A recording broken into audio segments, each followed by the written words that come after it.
Até aqui o Senhor tem nos sustentado, até aqui o Senhor tem nos guardado, tem nos fortalecido. Ebenezer, até aqui nos ajudou o Senhor. Aleluias. Estamos no nosso 10º dia, esse propósito de 40 dias de oração, e tem sido algo tão poderoso, aquilo que Deus tem derramado sobre nós. O Senhor tem ministrado coisas tão preciosas às nossas vidas. Aleluias. E hoje nós vamos meditar sobre o capítulo número 10 do livro de Atos. E o capítulo número 10 fala de um homem chamado Cornélio. E o evangelho de Cristo já está se expandindo. Você já vê Filipe levando a mensagem a um homem que está numa carruagem lá em Etíope. E você vê então que a mensagem de Cristo começa a ser propagada, e homens começam a ter experiências sobrenaturais com o Espírito Santo de Deus. E o capítulo de número 10, ele é um capítulo importante, porque ele nos insere dentro desse derramar do Espírito Santo de Deus que ocorreu em Atos capítulo 2, onde todos foram cheios do Espírito Santo de Deus. Mas até então todos aqueles que ali estavam eram judeus, todos aqueles estavam cheios do Espírito Santo, e Pedro não compreendia que esse derramar poderia ser estendido a outros, aos gentios, ou seja, aqueles que não tinham o sangue judeu. E em Atos capítulo de número 10, é onde nós vamos ser inseridos, propriamente dito, nesse derramar do Espírito Santo de Deus, através de um homem chamado Cornélio. E esse homem era cidadão romano. E vamos fazer a leitura, e diz assim: e havia em Cesareia um varão chamado Cornélio, um centurião da corte, chamada corte italiana. E Cesareia era, naquela época, a cidade mais romana de todas. Ou seja, era uma cidade onde de lá se demandava toda a perseguição aos cristãos. Então isso se dá em uma terra onde a religiosidade era muito forte. Mas a palavra fala que existia um homem, e esse homem ele era tido como um chefe. O centurião, ele é tido como numa escala, na hierarquia, ele era como se fosse o 6º oficial de guerra de Roma. Ele comandava um batalhão que era a especialidade deles, era a guerra, a luta armada. E esse homem era um homem de muita importância naquela época. E a palavra de Deus diz então que havia em Cesareia um varão chamado Cornélio, um centurião da corte, chamado corte italiana. Um homem religioso e temente a Deus com toda a sua casa, ao qual dava muitas esmolas ao povo e sempre orava a Deus. E nesse começo a gente já vê algo que diferenciava Cornélio de muitos outros romanos, que era o quê? Sempre orava ao Senhor. Muitas vezes nós tínhamos homens religiosos, mas que não conseguiam falar com Deus, não conseguiam ter a sua vida de oração a Deus. Muitas vezes tinham até uma vida de oração, mas era uma vida de oração de faz de conta. E Jesus pegava bem firme, principalmente com os fariseus, quando ele diz assim: olha, esses homens me clamam de lábios, mas o seu coração está distante. E esse homem orava a Deus, e Deus sabe de todas as coisas. Este viu claramente uma visão, quase a hora 9 do dia, um anjo de Deus que se dirigia para ele e dizia: Cornélio. Olha a experiência que Cornélio teve. Cornélio. E este, olhando para ele e atemorizado, disse: o que é isso, Senhor? E ele disse-lhes: as tuas orações e as tuas esmolas têm subido para a memória diante de Deus. Aleluias. Nada que fazemos é em vão para o Senhor. Tudo que nós fazemos, talvez ninguém poderia estar vendo, talvez ele estava passando um momento com ele, mas o Senhor é aquele que sonda e conhece os nossos corações. E o texto segue: agora, pois, envia homens a Jope, e manda chamar um certo Simão, que tem por sobrenome Pedro. Este está alojado com um certo Simão curtidor, cuja casa está junto ao mar. Ele te dirá o que deves fazer. E essas coisas sobrenaturais de Deus é que nós ficamos maravilhados, porque o Senhor, Ele sempre acha um jeito de nos conectar a Ele. O Senhor, Ele sempre acha um jeito. O interesse de Deus é sempre nos conectar a Ele.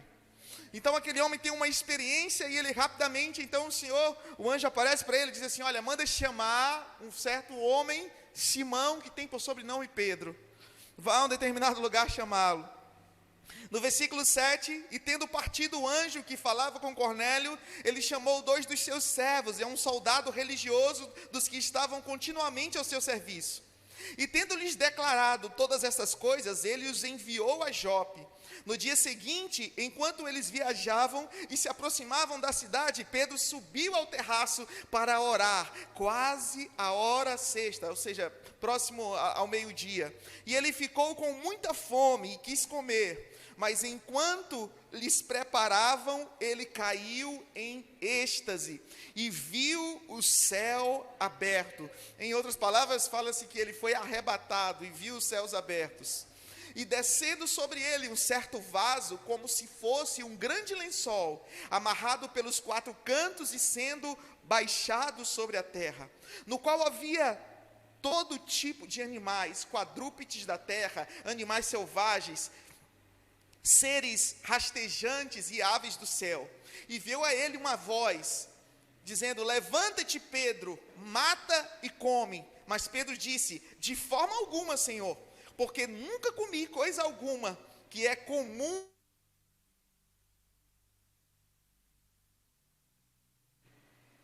Louvado Senhor.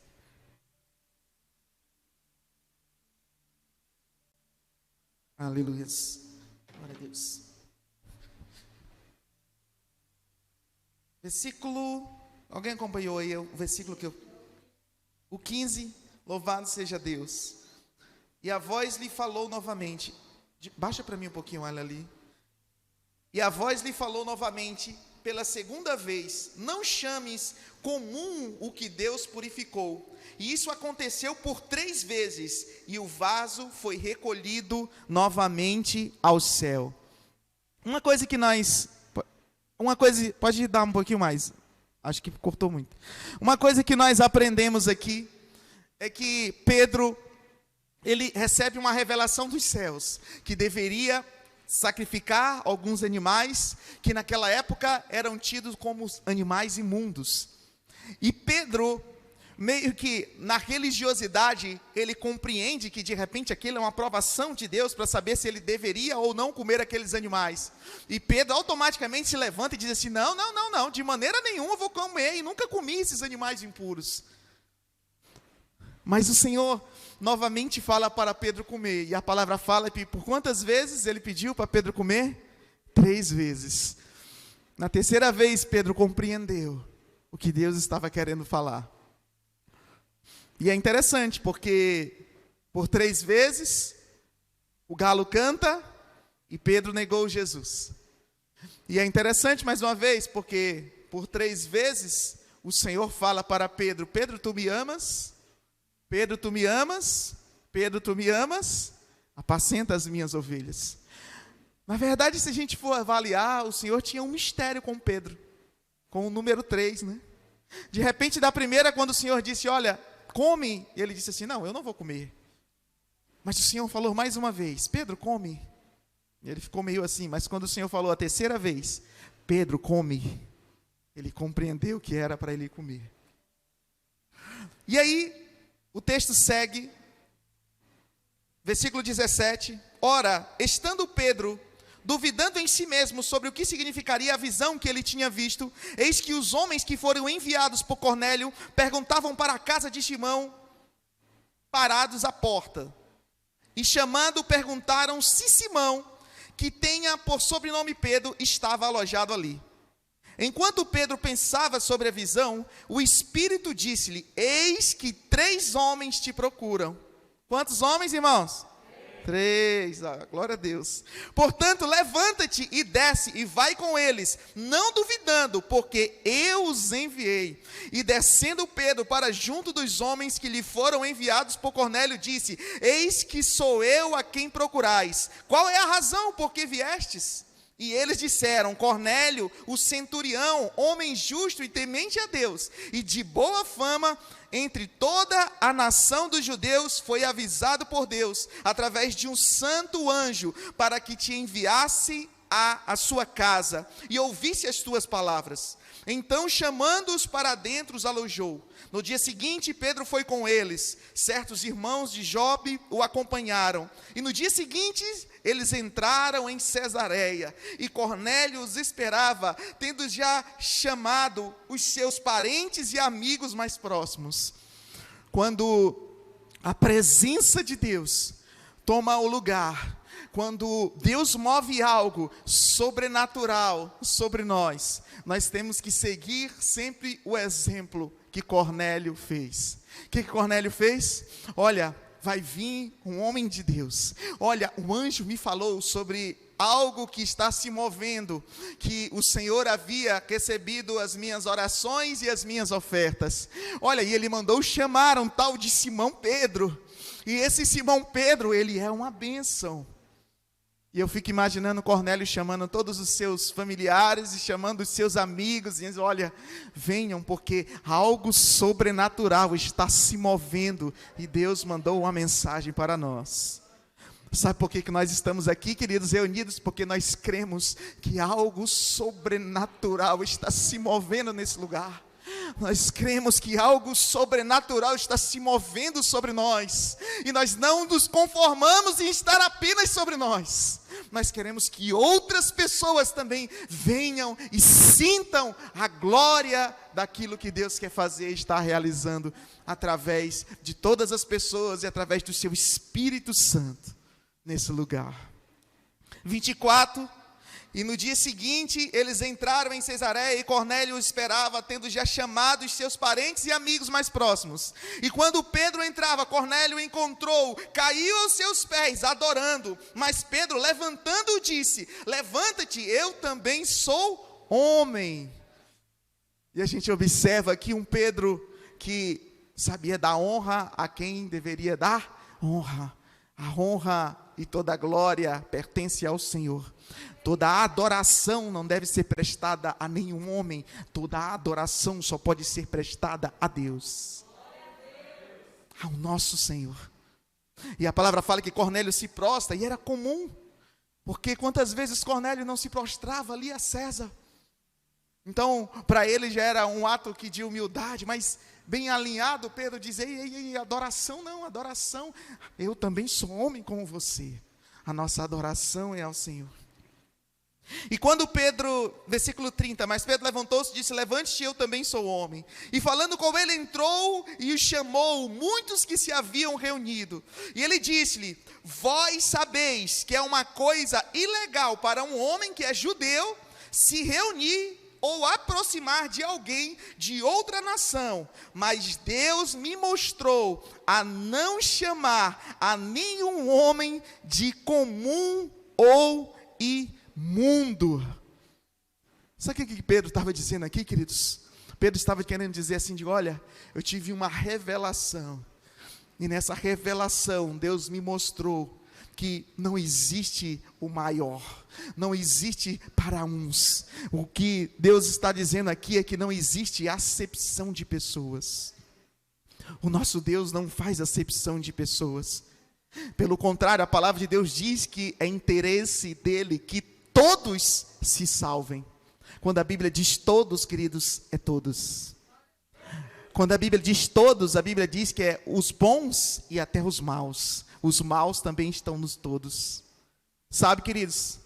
E falamos isso, e nós precisamos compreender essas coisas, porque nós somos muito bons, e mandar para o céu aqueles que estão ali próximo da gente, aqueles que são uma bênção.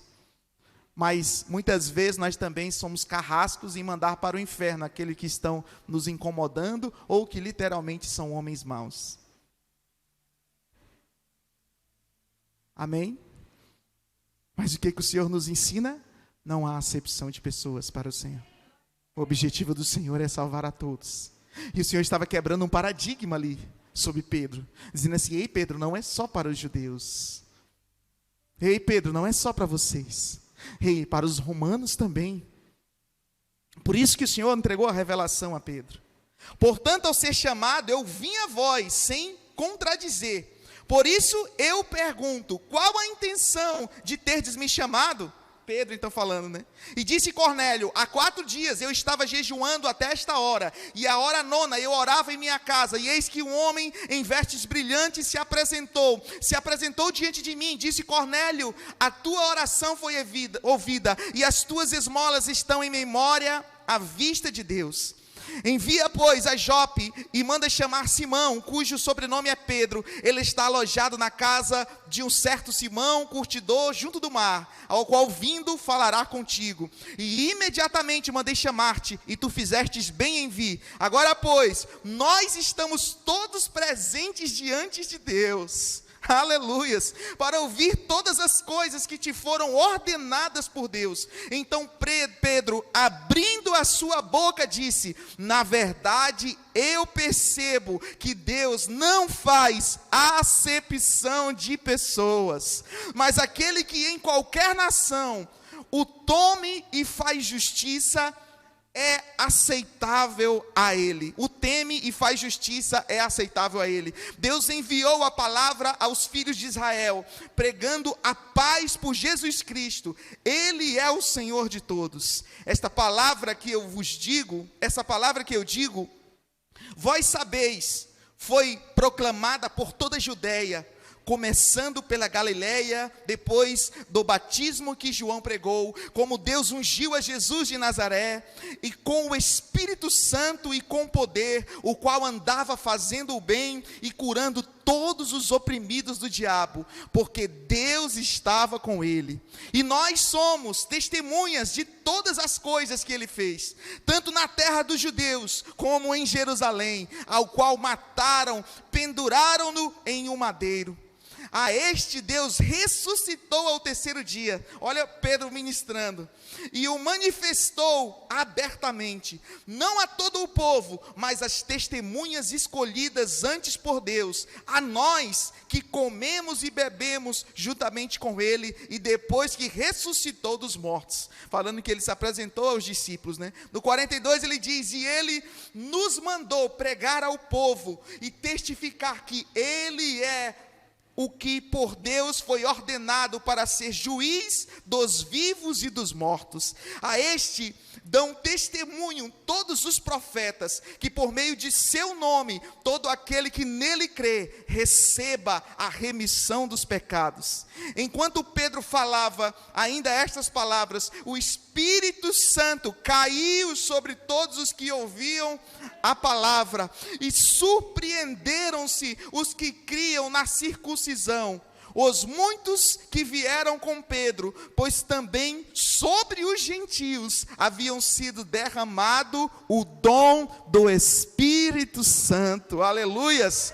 Porque eles os ouviam falar em línguas e magnificar a Deus.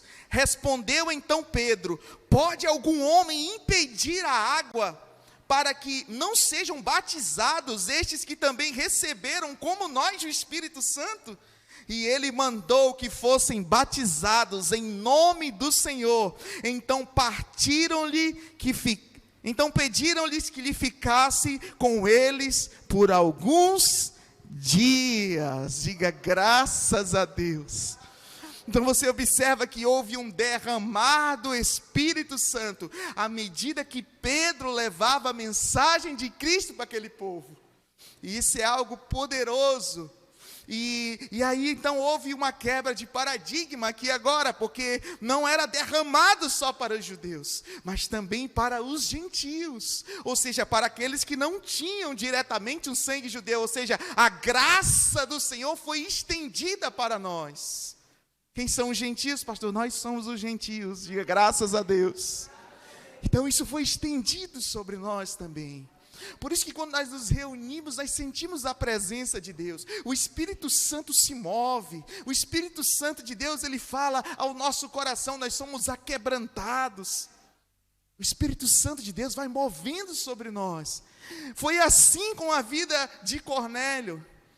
E olha que Cornélio, ele tinha a vida dele lá e fazia a sua oração, e Deus assim o viu, e Deus queria instruí-lo a algo mais.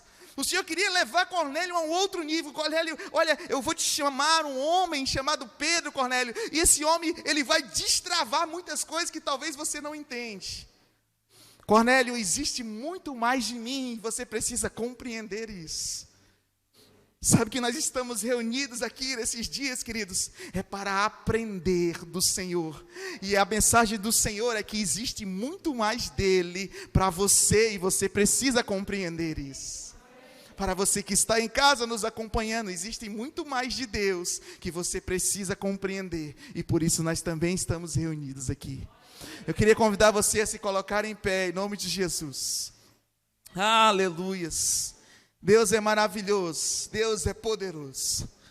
Eu creio na manifestação do Espírito Santo de Deus. Eu creio no falar em línguas, assim como aqueles homens de Deus foram batizados em Atos capítulo 2, assim como Cornélio também falou em línguas sendo batizado pelo Espírito Santo de Deus. O Espírito Santo de Deus, ele é uma pessoa, ele é real. Amém?